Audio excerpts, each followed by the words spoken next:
You are not paid for your job description. You are paid for your position within an invisible living structure that very few ever learn to see. This truth, once grasped, recalibrates your entire understanding of professional life. Consider two individuals with identical roles, equivalent talent, and similar work ethic. One ascends with a seeming ease, their ideas adopted, their projects resourced, their mistakes forgiven. The other labors in obscurity, their contributions overlooked, their path perpetually obstructed by unseen barriers. The difference is not competence. The difference is literacy. The first individual has learned to read the hidden blueprints of the organization. The second is trying to build a career using only the public floor plan. This is the essential divide. What you have been taught about professional success is a comforting half-truth. You have been instructed in the surface mechanics. Perform your duties diligently. Meet your quarterly targets. Be a reliable presence. These are the visible dimensions of work, the drywall and painted surfaces of your career. They are necessary, but they are not sufficient. They are the parts of the ship above the waterline. But behind that drywall, below that waterline, lies a framework of immense consequence, a network of load-bearing beams, electrical currents of influence, and hidden passageways that ultimately determine which rooms receive illumination and promotion, and which remain in perpetual shadow. This framework is the true architecture of your professional life. To mistake the decorative finish for the foundational structure is the most common and most professionally fatal error. This leads us to the first and most critical demolition job, dismantling the myth that this architecture is inherently sordid, manipulative, or beneath the dignity of a serious professional. This belief is not a virtue, it is a trap of the highest order, often clung to by those who fear the complexity of human dynamics. It is the equivalent of a structural engineer refusing to understand gravity because it is an inconvenient force, or a surgeon averting their eyes from the circulatory system because blood is messy. The architecture is not moral or immoral, it is structural. It is a natural emergent property of any human system where resources are finite, goals are shared but interpretations vary, and individual fortunes are interdependent. It is the physics of the organizational world. To declare its study beneath you is not a sign of ethical purity, it is a proclamation of voluntary blindness. And in a room of the sighted, the blind do not lead. They are led, often to places they did not choose. So, the foundational choice of your career is this. Will you continue to navigate your professional life by touch and stumble, reacting to walls you did not know were there, or will you finally illuminate the space and walk with intention? To see this structure, you must understand it is built from two distinct but perpetually interacting blueprints. The first is the formal structure. This is the one published on the corporate website, encoded in the employee handbook. It is the organizational chart with its clean, unwavering lines of reporting. The boxes with titles and names arranged in a neat hierarchy. This is the skeleton of the enterprise necessary for basic shape and support, defining the broad strokes of authority and process, but utterly lifeless and inert on its own. It tells you who is supposed to have authority, where information should flow, and how decisions ought to be made. It is the theory of the organization. The second and infinitely more dynamic blueprint is the informal structure. If the formal chart is the skeleton, this is the nervous system, the circulatory web, the synaptic network. This is where true influence lives, breathes, evolves, and decides. It operates on a different currency, not title, but trust, not authority, but allegiance, not process, but relationship.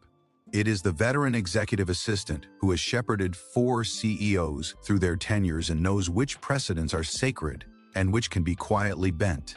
It is the mid-level engineer in a peripheral department whose technical judgment is so revered that VPs will delay a product launch on their casual skepticism. It is the network of shared history, the people who worked through the merger of 18, the team that pulled off the impossible deadline last spring. It is the unspoken alliances forged in moments of crisis, the quiet resentments born from past slights, the unofficial advisors whose counsel is sought in the hallway long before a proposal hits the formal agenda. Your official title grants you a coordinate on the formal chart.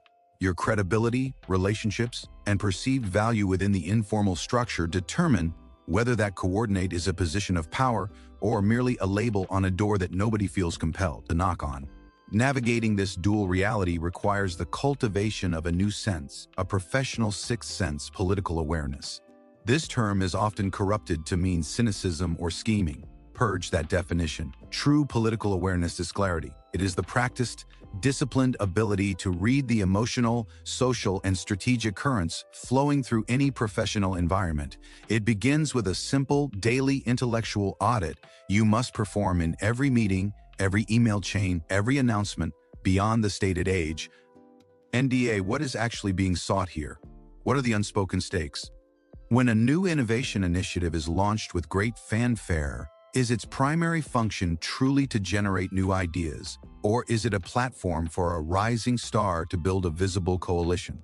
When budget allocations are announced that seem to defy project ROI, does the logic of the spreadsheet explain it, or does the logic of a powerful department head's pending retirement package? This awareness is a muscle built through observation and deduction. It means listening not only to the content of words, but to their texture, the pauses that indicate discomfort, the emphases that reveal true priority, the topics that are deliberately and conspicuously avoided. It is noticing who, when a difficult question hangs in the air, becomes the focal point of silent glances, regardless of their rank on the formal chart. The organizational chart shows you the official battlefield. The informal network shows you where the landmines are buried, where the high ground lies, and who secretly holds the map. But this outward-focused awareness is only half the equation. It must be turned inward with equal, ruthless force. This is strategic self-awareness. You are not a ghost drifting through this structure. You are an active participant, an agent within it. Whether you consciously choose to be or not, your every action, your every communication, your very presence adds mass and exerts gravity. Therefore, you must conduct a unsentimental inventory of the capital you possess and the liabilities you carry. What is your political currency? This is the value you can trade within the informal economy. Is it deep, niche expertise that makes you the only solution to certain problems? Is it an unparalleled reputation for reliability that makes you the port in any storm? Is it a connective genius, an ability to build bridges between hostile departments? Is it access to a critical flow of information? Conversely, and just as importantly, you must identify your political liabilities. These are the attributes or perceptions that drain your capital or create friction. Do you have a reputation for missing social cues, for misreading the room? Are you perceived as aloof and unapproachable, or perhaps as too eager, too visibly hungry for approval? Do you lack a sponsor, a senior figure in the informal structure who is invested in your success and will advocate for you in rooms you are not in? This exercise is not an invitation to insecurity or imposter syndrome. It is a strategic assessment, no different from a company analyzing its market position. You are the primary product in your professional venture. To go to market without a precise understanding of your product's unique selling propositions and its potential flaws is not humility, it is negligence. This analysis reveals the fundamental unbreakable law of the invisible architecture: interdependence. No node of influence, no individu. Our career exists in isolation. Your success is inextricably linked to the success, or at least the perceived success, of others. Your goals are achieved not through solitary force of will, but through a complex latticework of alliances, traded favors, shared credit, and mutual vested interest. The lone genius or rugged individualist in this environment is not a romantic hero. They are a phantom, howling at a moon that provides no light or warmth. They may produce brilliant work, but if it is not woven into the broader tapestry of the organization's informal goals, it will be dismissed as a curiosity, an outlier. Every significant promotion, every landmark successful project, every graceful avoidance of a career-damaging catastrophe is ultimately a team effort within the informal structure. The pivotal question is whether you are a conscious, strategic, contributing member of that team or an unwitting beneficiary or casualty of its unseen movements. Therefore, the ultimate purpose of developing this profound understanding is twofold: protection and proactive creation. The politically unaware professional is a perpetual reactionary, a leaf in the wind. They are baffled and embittered when they are passed over for a promotion they felt they deserved.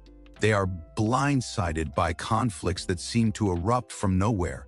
They are helpless and anxious when a sudden reorganization shifts the entire ground beneath their feet. They are always playing catch-up, always explain what happened to them. The politically aware individual uses their understanding as a sophisticated radar and navigation system. They can see the storm fronts of conflict gathering on the horizon long before the first drops of rain fall. They sense the subtle tremors in communication patterns that indicate a seismic shift in power or priority. This early warning system allows them to take shelter, to adjust their course, or most powerfully, to harness that energy and channel it toward their objectives. More importantly, this awareness allows them to shift from passive occupant to active architect. They can proactively create opportunities where none seem to exist. They can form alliances that amplify their impact tenfold. They can design a career trajectory that is intentional, deliberate, and resilient, rather than accidental and fragile. This journey is not a call to manipulation or Machiavellian scheming. It is a call to ultimate professional literacy. You are already living within this structure. You are already being evaluated, advanced, or limited by its unwritten rules. This knowledge is the grammar of that language. To refuse to learn it is to choose a lifetime of translation errors in every critical conversation, every performance review, every negotiation of your professional life. The choice is no longer between playing politics or staying above it all. That is a false dichotomy constructed by the unaware. The game is in permanent session. The architecture exists. The only choice you have is between understanding its principles and designing your place within it, or remaining perpetually confused by the score, wondering why you never seem to win. You now see that the architecture exists. You comprehend its dual nature, the formal skeleton and the informal living tissue. You grasp the imperative of cultivating both political and strategic self-awareness. But awareness, however keen, is merely the blueprint. A blueprint is not a shelter. It is a plan for one. To build within this structure, to create a lasting position of influence and achievement, you require materials, trustworthy connections, and a skilled crew. This leads us to the most practical, tangible, and powerful tool in the strategic professional's kit, the deliberate, intelligent, and ethical construction of your strategic alliance network. How do you identify which human connections will bear the weight of your ambitions? How do you forge them with integrity, ensuring mutual gain rather than transactional exhaustion? How do you transform a loose collection of contacts into a resilient web of advocates? This is the foundation we must build next, the gathering of materials for the edifice you are destined to construct. If the informal structure is the nervous system of the organization, then the relationships within it are the synapses, the points where signals are transmitted, amplified, or blocked.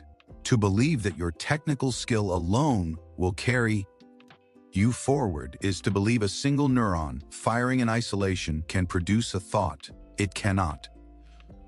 Thought and power are emergent properties of connection.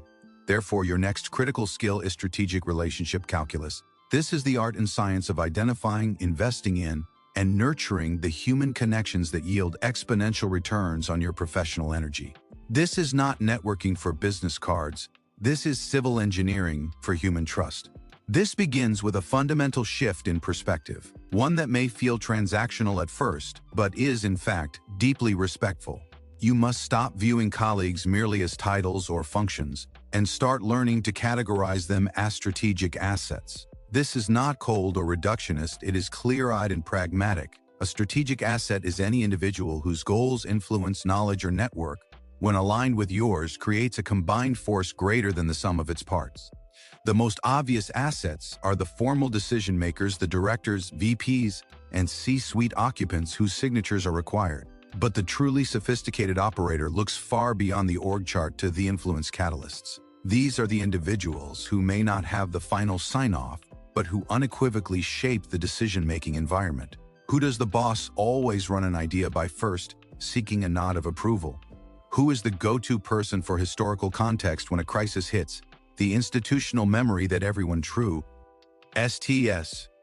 Who has the social capital to make a tense team laugh or to cool its collective temper with a single calm sentence? These catalysts are the true leverage points within the system. They are the pulleys and fulcrums that allow a smaller force to move a much larger weight. Identifying these individuals requires a mode of forensic observation that becomes second nature. Do not just attend meetings for the agenda.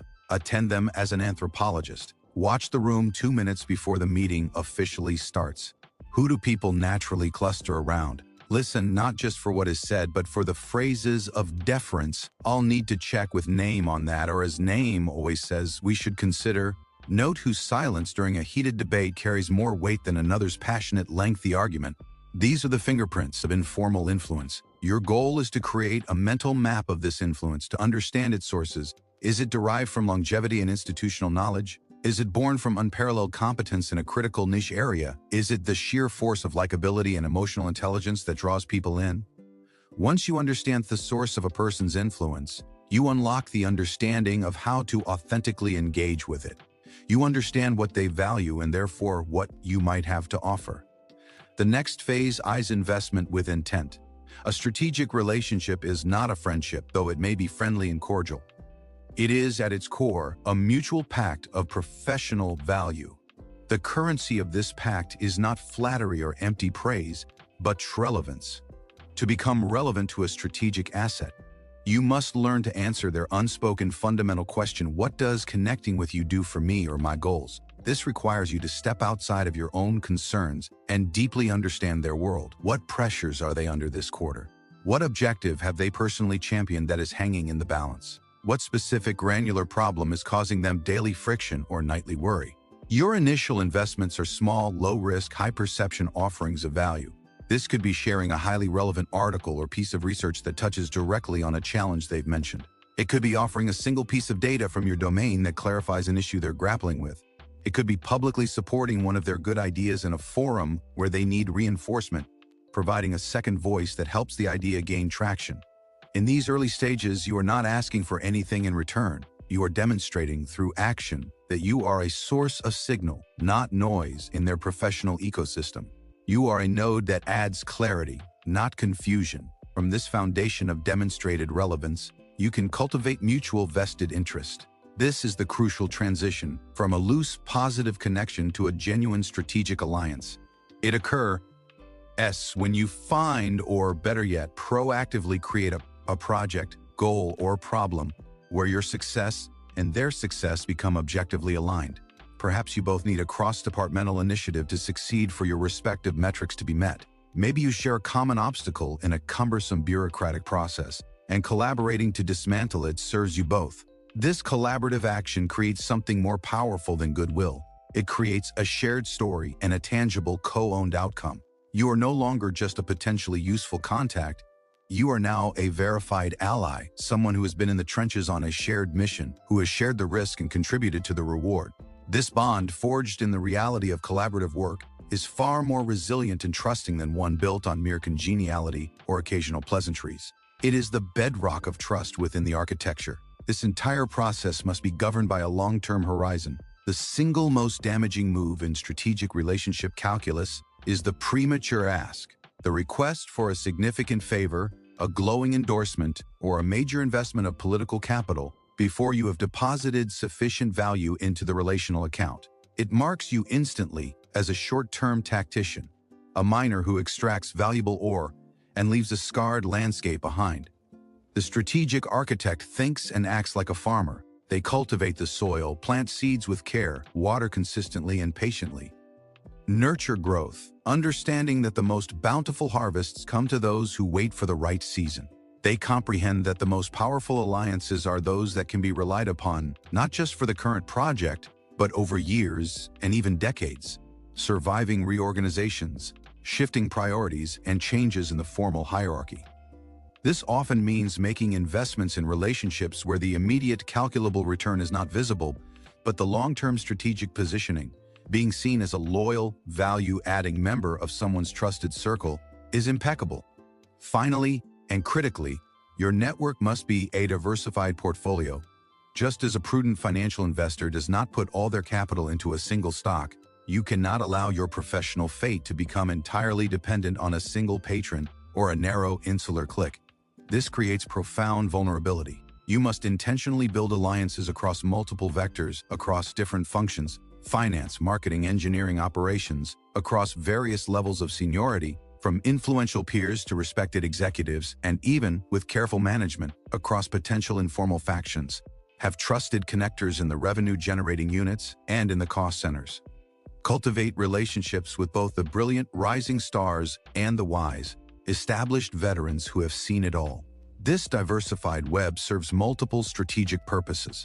It does not just give you multiple sources of informa, advice, and support. It provides stability. When one part of the organizational structure shakes, a leader departs, a department is restructured, a project fails, your entire professional existence does not come crashing down. You have other load-bearing connections in different parts of the edifice to hold you up, to offer perspective, and to open alternative pathways. Your resilience becomes a function of your network's diversity. You are now moving from passive awareness to deliberate action. You possess a blueprint, and you are learning to gather and assess your materials.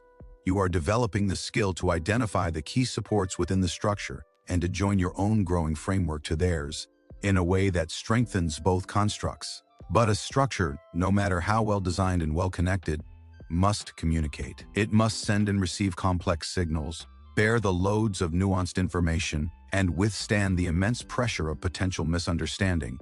The material that carries this load, that forms the wiring and plumbing of the invisible architecture, is language. Your ability to master the nuanced, high-stakes, and often perilous art of communication within this structure will determine whether your carefully built alliances hold firm under stress or crumble at the first real test. How do you craft a message that simultaneously persuades, protects, and projects authentic power? How do you listen in a way that decodes true intent? This is the next layer of the master code we must crack, the linguistics of power. Within the invisible architecture, words are never just words. They're not merely descriptions of reality, they are the very tools of construction and demolition. Every sentence you utter in a professional context is either reinforcing a beam of your influence, quietly eroding your foundation, or in the worst cases, accidentally triggering a collapse in perception. Mastering the professional environment, therefore, demands a mastery of strategic linguistics, the conscious, intentional application of language to shape perception, build and maintain alliances, navigate conflict, and project authority, all without a single debilitating misstep. This is the art of making language work for you as a structural element, not against you as a source of weakness. The cornerstone of strategic linguistics is intentional clarity. In a politically complex environment, ambiguity is a toxic vapor. Vague language, hedging, and jargon create room for interpretation, and interpretation is the breeding ground for misaligned agendas, manufactured offense, and strategic misunderstandings. Your communication, especially on matters of importance, must be surgically precise. This does not mean being blunt, abrasive, or tactless.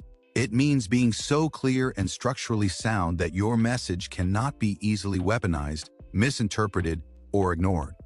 Before you speak in a key meeting or send a crucial email, perform this menta. Filter. What is the simplest, most unambiguous, and most professional way to state my core point or request? Strip away the qualifying jargon, the hesitant phrases, "I just think maybe we could possibly," the passive voice that obfuscates ownership. Mistakes were made. State the reality, the need, the decision, or the observation with the clean finality of a stated fact. Based on the data, we must pivot strategy by Friday. I need your approval on this by 3 p.m. to meet the deadline. The delay is due to a vendor issue which I'm now resolving. This projects a commanding competence. It signals to the politically aware that you have done the necessary thinking, you have arrived at a conclusion that is solid enough to be stated plainly, and you are not afraid to own the space your words occupy. In a fog of corporate uncertainty, people instinctively follow clarity. From the foundation of clarity, we build the edifice of contextual persuasion. Persuasion in this realm is not the loud, charismatic salesmanship of popular imagination. It is the quieter, more potent art of frame alignment. Your idea, your project, your request for resources must be framed not primarily in terms of why you want or need it, but in terms of how it aligns with the listener's operative priorities. What is the key metric their bonus depends on this quarter? What strategic goal has their boss publicly committed to? Putting their own reputation on the line. What specific daily problem is causing them friction and wasting their time? You must become a subtitler for your own agenda, expertly translating it into the native language of your audience's motivations and pressures. For example, you do not present a proposal for a new software tool as more efficient for my team. You frame it as, this implementation will reduce the reporting delays by 70%, which will directly improve the accuracy and timeliness of the quarterly dashboard you review with the board. You have now connected your operational need to their executive priority. You are not persuading them to help you. You are enlightening them on how facilitating your success directly serves their own most pressing interests. You have aligned your frame with theirs. This sophisticated level of persuasion is impossible without the master skill of the strategic linguist diagnostic listening. Most people listen to formulate a reply. You must train yourself to listen to decode. When a stakeholder speaks, whether a superior, a peer, or a direct report, you are not merely processing their words for content. You are running a continuous diagnostic on their underlying position, interests, and fears, the PF analysis. Their stated position might be, I am opposed to this vendor selection. Their core interest is likely, I need absolute reliability to hit my team's uptime targets and avoid a service-level penalty. Their deep-seated fear could be, I will be personally blamed if this new system fails, damaging my credibility. Your linguistic response, then, must be crafted to address the interest and assuage the fear, not to waste energy debating the surface-level position. I understand the critical importance of uptime for your targets. Let's walk through the vendor's service-level agreement and their historical reliability data together, so we can both be confident in the risk assessment. This level of listening transforms potential conflict into collaborative problem-solving. It marks you not just as a colleague, but as a translator of human dynamics and a solver of the real, often unspoken problems in this high-stakes environment. Your nonverbal codification is broadcasting a parallel signal constantly. Your posture, your eye contact, the timbre and pace of your voice, the deliberate speed of your response in a tense chat window, all of it is being read, consciously or subconsciously, by the politically aware individuals around you. Consistency between your verbal and nonverbal signals is paramount. Your spoken message of calm confidence is instantly undermined by fidgeting hands, averted eyes, or a voice that trails upward in uncertainty. You must cultivate a state of calm poise, a physiological alignment with your strategic intent. This is not about being an emotionless robot. It is about being in conscious control of the signals you emit, especially under pressure. In a heated meeting, your deliberate 3-second pause before responding, coupled with a steady, measured tone, can do more to project authority and control than the loudest, most passionate argument in the room. You are demonstrating, through your very physiology, that you are not emotionally hijacked by the pressure, that you are operating from a place of strategic choice rather than reactive panic.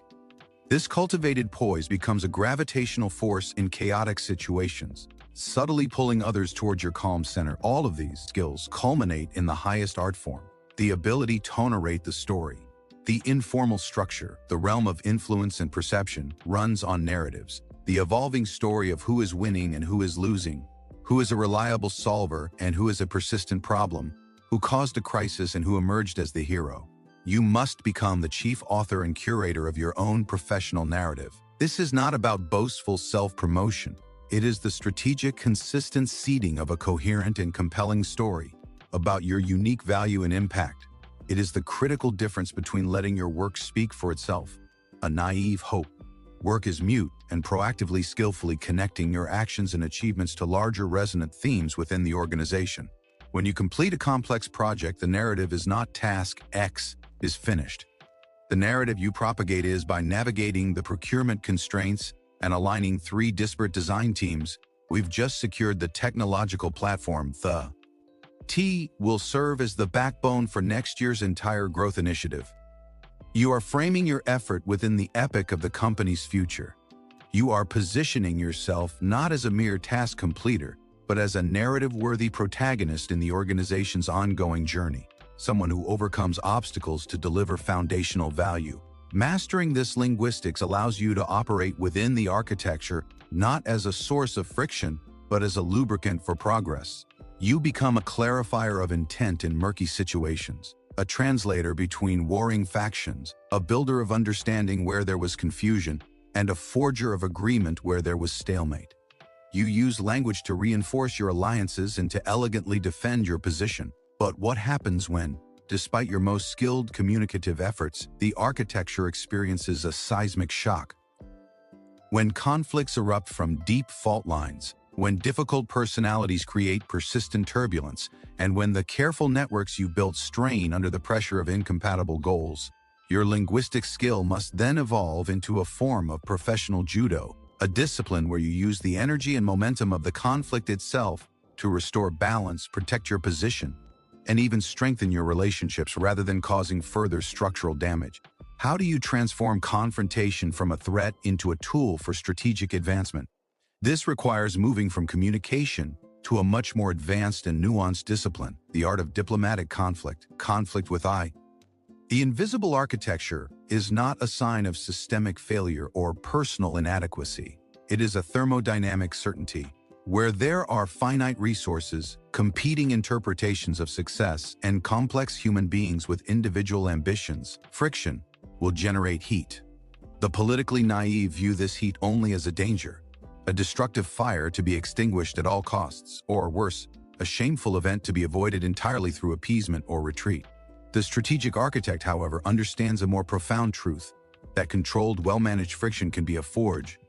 It can temper relationships, clarify true loyalties and boundaries, reveal the underlying structural fault lines that need repair, and even create the binding energy for stronger future alliances. Your objective, therefore, is not to live in a conflict-free vacuum, an impossibility, but to become a master of professional thermodynamics, managing the heat of disagreement so that it works for your long-term goals, not against them. The first and most critical step in this diplomacy is achieving diagnostic detachment. The moment conflict arises, your immediate emotional response, defensiveness, anger, anxiety, the urge to win, becomes your primary strategic adversary. It clouds judgment, narrows vision, and leads to reactive, often regrettable moves. You must train yourself to engage a mental protocol. The instant you sense the temperature rising, you consciously shift from being an emotional participant to being a calm, analytical diagnostician. This is not about being cold or uncaring, it is about being supremely effective. You ask yourself a set of forensic questions.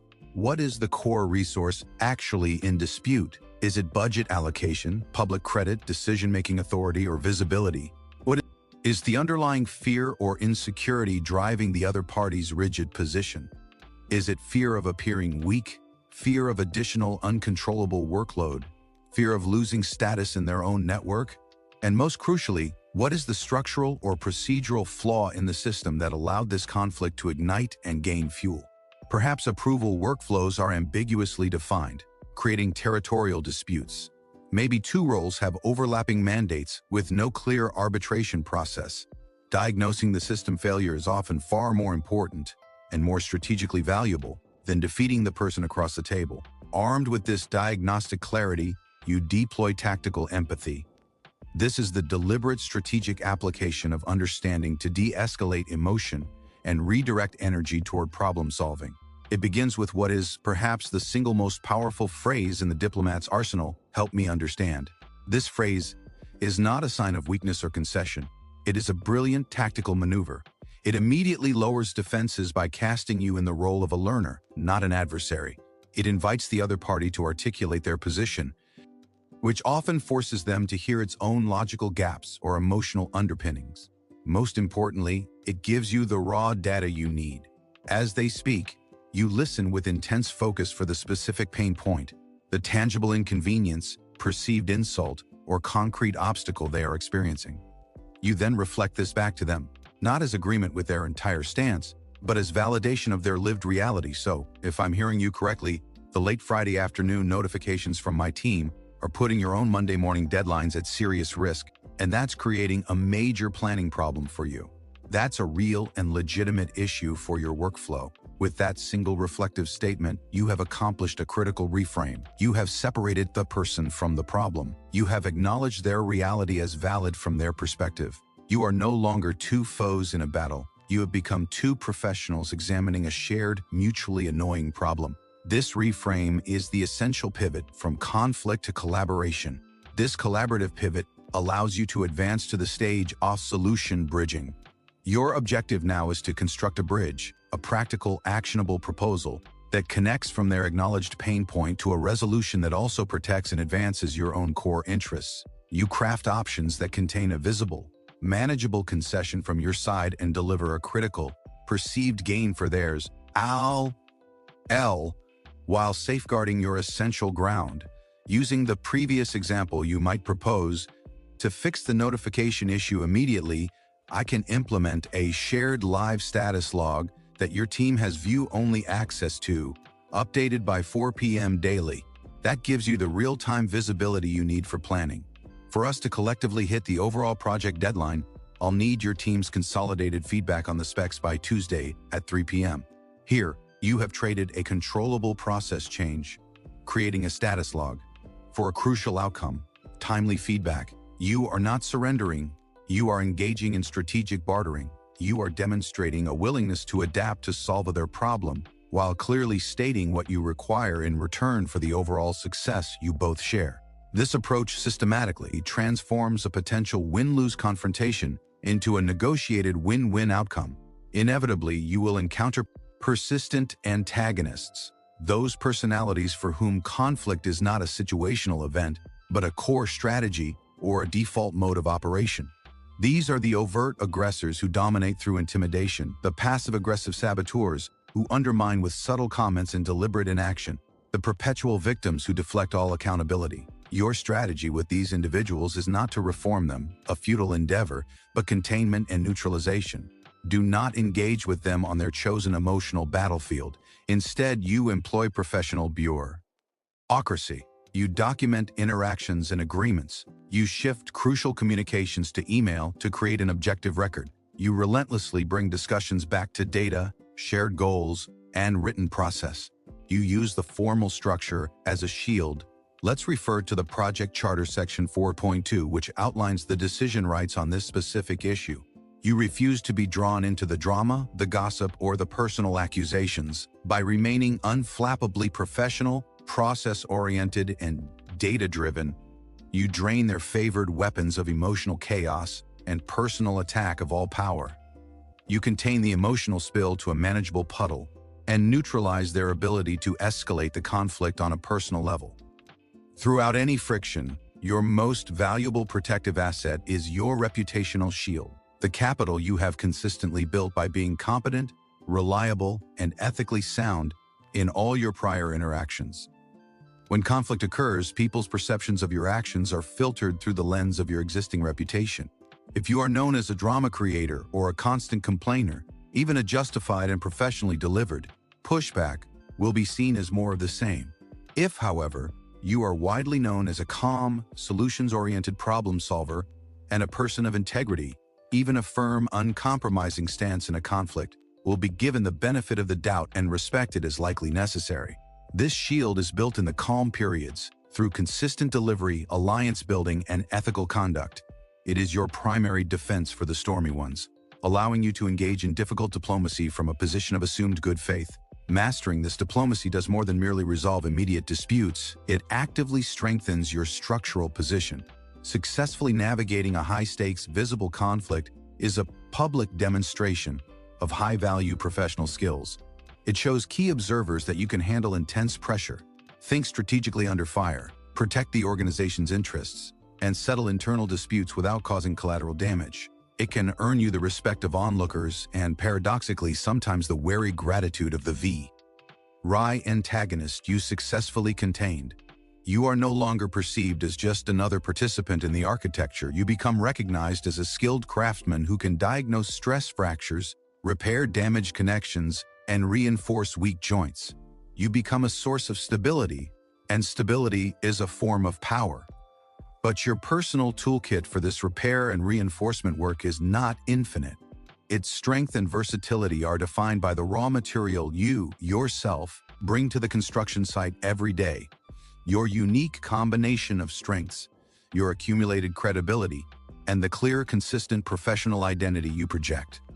Before you can effectively manage external friction and reinforce the structure around you, you must have an unshakable, well-defined internal foundation.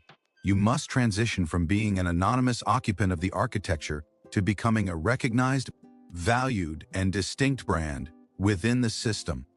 Within the economy of the invisible architecture, you are not merely an employee with a list of skills, you are a professional entity trading in the currencies of trust, demonstrated results, and collective perception. To navigate this economy successfully, to move from being a commodity, an interchangeable unit of labor, to being a sought-after asset, you must engage in strategic self-engineering. This is the intentional, ongoing process of designing, developing, and consistently projecting a professional identity that is uniquely valuable, coherent, authentic, and resilient. This is the work of becoming a signature brand. This transformative process begins with a ruthless and honest asset audit. You must excavate your signature strengths. These are not the generic skills listed on your resume, communication, teamwork. They are your inherent, repeatable patterns of excellence that deliver disproportionate, recognizable value. Are you a synthesizer possessing the rare ability to absorb chaotic streams of information from multiple sources and distill them into a clear, one-page plan of action that everyone can understand? Are you a catalyst, able to enter a stagnant, demoralized team and through a combination of energy and insight, unlock its blocked momentum and restore its drive? Are you a precisionist whose work is so reliably flawless, so meticulously considered, that it becomes the unspoken gold standard against which others are measured? These core offerings are your professional products. They are the goods your entity manufactures and trades. Simultaneously, you must identify your managed liabilities, the natural shadows or inevitable byproducts of your greatest strengths. The brilliant synthesizer might be perceived as overly reductive, missing nuance. The dynamic catalyst might be seen as impulsive or disruptive to settled processes. The meticulous precisionist might be viewed as painfully slow or resistant to necessary improvisation. Awareness of these shadows is not self-condemnation. It is the first step in strategic packaging and communication, allowing you to preempt misunderstanding. With your core assets and their accompanying shadows clearly mapped, you construct your value proposition narrative. This is the cohesive, concise story that connects your signature strengths directly to the organization's most persistent needs and ambitious goals. It is the answer to the implicit question every influential person carries: why should I invest my time, my political capital, or my opportunities in this person? Your narrative moves far beyond the generic, "I'm a hard worker." It is a specific, evidence-based claim that frames your unique value. I specialize in diagnosing and turning around high-complexity, stalled cross-functional projects by creating clarity from ambiguity and aligning disparate stakeholder agendas. Or, I build and lead teams that consistently outperform benchmarks by fostering a culture of radical accountability and psychological safety. This narrative becomes your internal compass for every significant career decision. When offered a new project, a lateral move, or a stretch assignment, you filter it through a simple question: does accepting this reinforce and demonstrate my core value narrative? Does it provide a stage for my signature strengths? If the answer is a clear no, it may be a strategic diversion, not a true opportunity. This powerful narrative must then be translated into visible reality. Thank you through calculated contribution. This is the subtle art of ensuring your work is observed, understood, and appreciated by the right people at the right time and within the right strategic context. It is not loud, boastful self-promotion. It is strategic spotlighting. You achieve this through two primary channels. First, artifact creation. You deliberately produce work products that are inherently shareable, useful, and that vividly demonstrate your narrative in action. This could be an exceptionally clear and visually compelling process diagram that solves a chronic workflow problem, an insightful post-mortem analysis that not only explains a failure but provides a template to prevent its repetition, or a glowing client testimonial that specifically praises your unique approach under pressure. These artifacts become tangible proof points that travel without you. Second, testimonial seeding. You thoughtfully create opportunities for your allies and advocates to champion you organically. This means briefing a supportive manager before a key meeting with higher-ups, providing them with a succinct, powerful summary of your team's success so they can confidently say, as Your name's analysis clearly showed the path forward is. It means ensuring that when credit is given, your contributions are framed within the narrative of the team's win. You are not boasting, you are furnishing your advocates with the precise, high-quality tools they need to advocate for. You effectively and credibly. The linchpin that holds this engineered self together is consistent authenticity. A manufactured, inauthentic persona is fragile. It will inevitably crack under sustained pressure or in unguarded moments, revealing a disconnect that destroys trust. Your projected professional brand must be a polished, professional, strategically amplified version of your authentic operating self, not a complete fabrication. The goal is amplified authenticity, taking your genuine strengths and making them more visible, more reliable, and more clearly connected to value. This consistency builds the single most critical asset in the architecture: predictable trust. Colleagues, leaders, and stakeholders come to know, with certainty, what you stand for, how you will react under stress, and what quality of outcome they can expect when you are involved. In an environment rife with uncertainty and ambiguity, being a predictable, reliable source of high-value work and ethical conduct is a profound superpower. It means that when you speak in a meeting, people listen not because you are the most vocal, but because your track record has earned you a presumption of competence and good judgment. Finally, this is not a set it and forget it endeavor. You must engage in perpetual calibration. The organizational landscape shifts, strategic priorities evolve, and your own skills and ambitions mature. You must institute regular intervals, quarterly or biannually, for a formal strategic audit of your professional self. Revisit and refine your value proposition narrative. Reassess your asset map. Have you developed new signature strengths? Have you mitigated old liabilities? Analyze the health and strategic alignment of your network. Review recent conflicts and communications for lessons on how your brand is being perceived. This deliberate practice of calibration is what separates the strategic professional who designs their career from the tactical one who is merely buffeted by it. It allows you to adapt, evolve, and ensure your engineered self remains relevant, powerful, and authentic. A masterfully engineered professional self is your permanent, fortified base of operations within the invisible architecture. It is the stronghold from which you build alliances, communicate with authority, and manage conflict from a position of strength. It is what makes you a destination for opportunity, a person others seek out for important work, rather than a wanderer hoping to stumble upon it. Yet, this very power of self-creation and influence carries with it a profound and inescapable responsibility.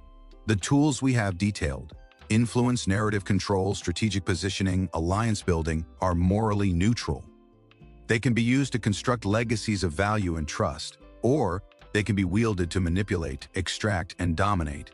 How do you navigate this gray world without losing your moral compass?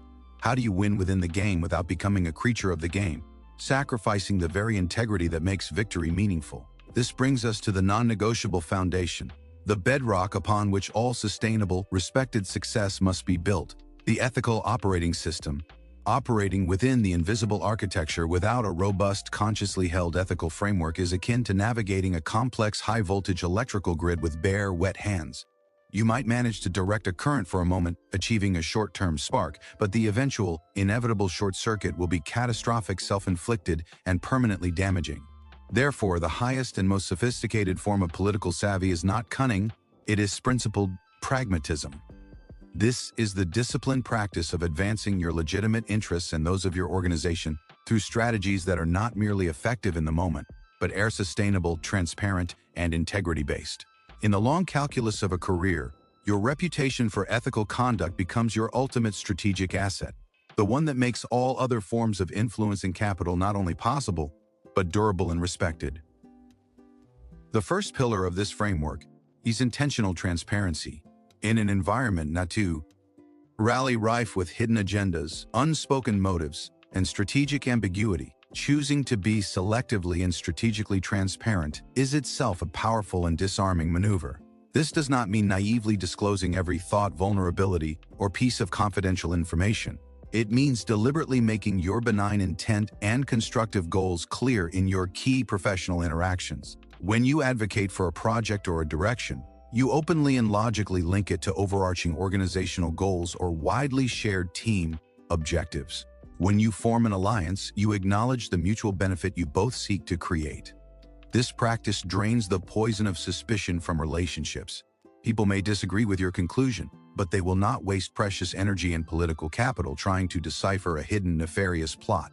Intentional transparency builds a deep reservoir of trust, a currency you can draw upon in moments of crisis or when you most need the benefit of the doubt. It is far easier for people to follow, support, or align with someone when they can see where that person is trying to go and why. This commitment to clarity naturally leads to the practice of win-win architecture. The amateur manipulator, the short-term tactician, seeks wins at the direct expense of others, creating resentful losers who immediately become dedicated adversaries plotting their revenge. The principled pragmatist operates differently. They actively design ions, proposals, and alliances where their own success is structurally and obviously linked to the success of others. You become an architect of mutual benefit. For instance, you don't simply lobby fiercely for your own department to receive a budget increase. Instead, you build a comprehensive business case demonstrating how that investment will simultaneously solve a chronic expensive problem for a colleague's department, improve a cross-functional metric that a VP is judged on, and enhance customer satisfaction. You create a coalition of supporters whose own interests are served by your success. This approach transforms potential competitors or neutral parties into vested partners. It ensures that your victories are reinforcing and additive to the broader structure and to the reputations of others, not erosive. Your network grows stronger, more loyal, and more extensive with each success, rather than more brittle and resentful. Inevitably, you will face ethical pressure points. Those critical moments where a minor deception, a convenient omission, taking credit for a subordinate's idea, or silence in the face of a clear wrongdoing promises a tangible, immediate advantage. The true test of your framework is your instinctive and disciplined response at these junctures.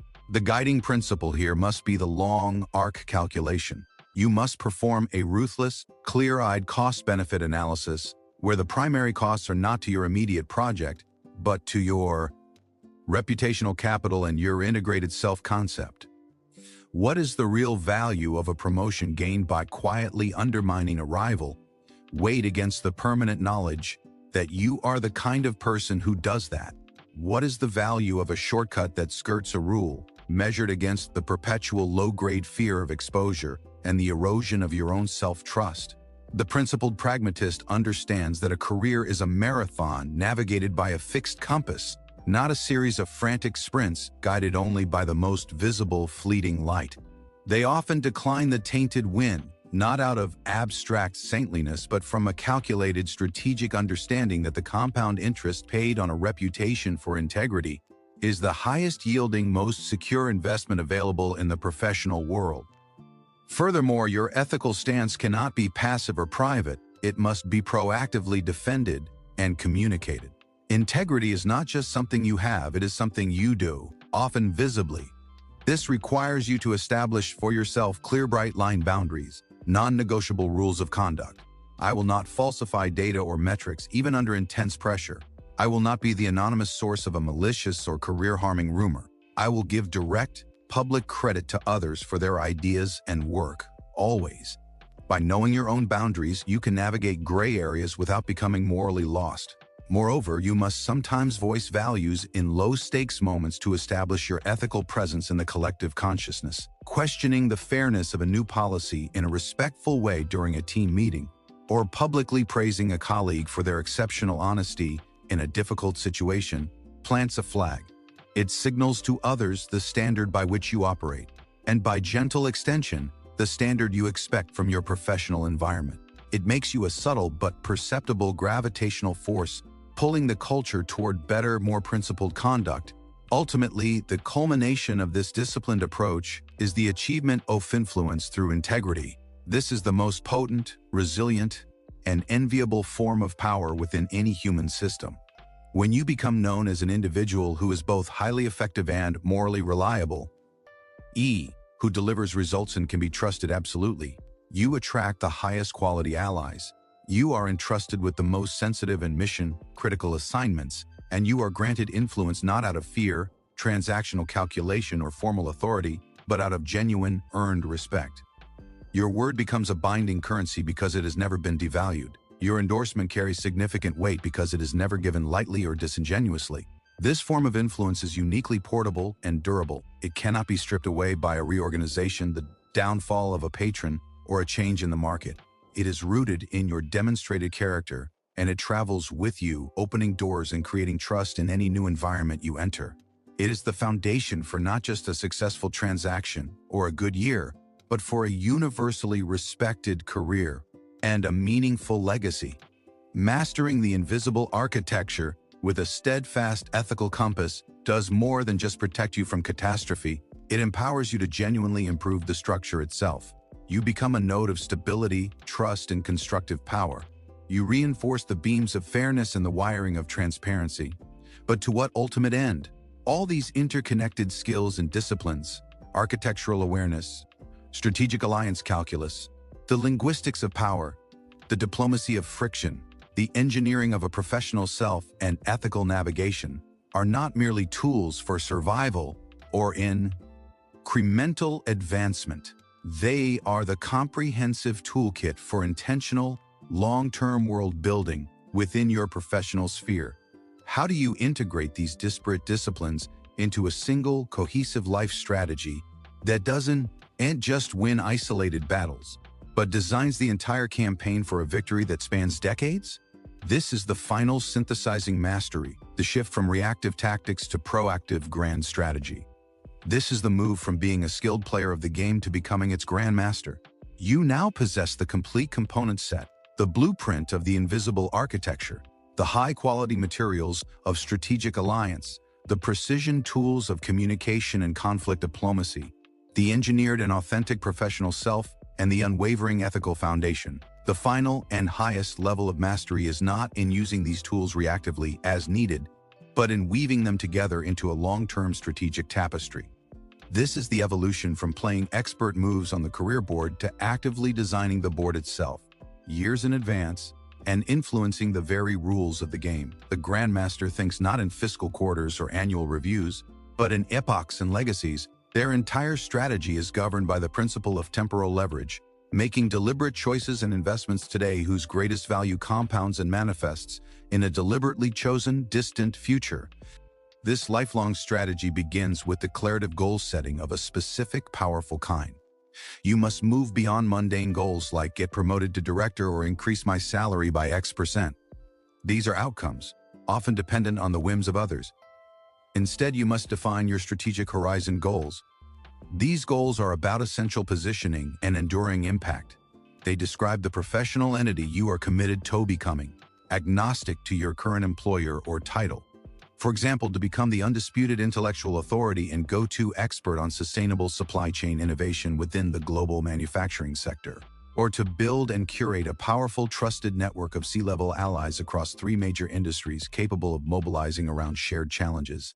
These horizon goals act as your true north. Every significant tactical decision you face, which project to lead, which skill certification to pursue, which connection to invest a week in nurturing, is filtered through a single clarifying question. Does this action demonstrably advance me toward my strategic horizon? If the answer is not a clear yes, the opportunity is likely a distraction, no matter how shiny it appears in the moment.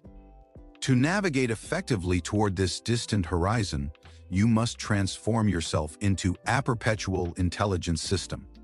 Your commitment to learning must never plateau, but its focus must strategically evolve past basic industry updates. You must dedicate significant energy to acquiring skills, the deep art of negotiation beyond basic tactics, the fundamental principles of organizational finance and capital allocation, the advanced psychology of motivation and leadership under uncertainty. Concurrently, you must conduct ongoing rigorous landscape analysis,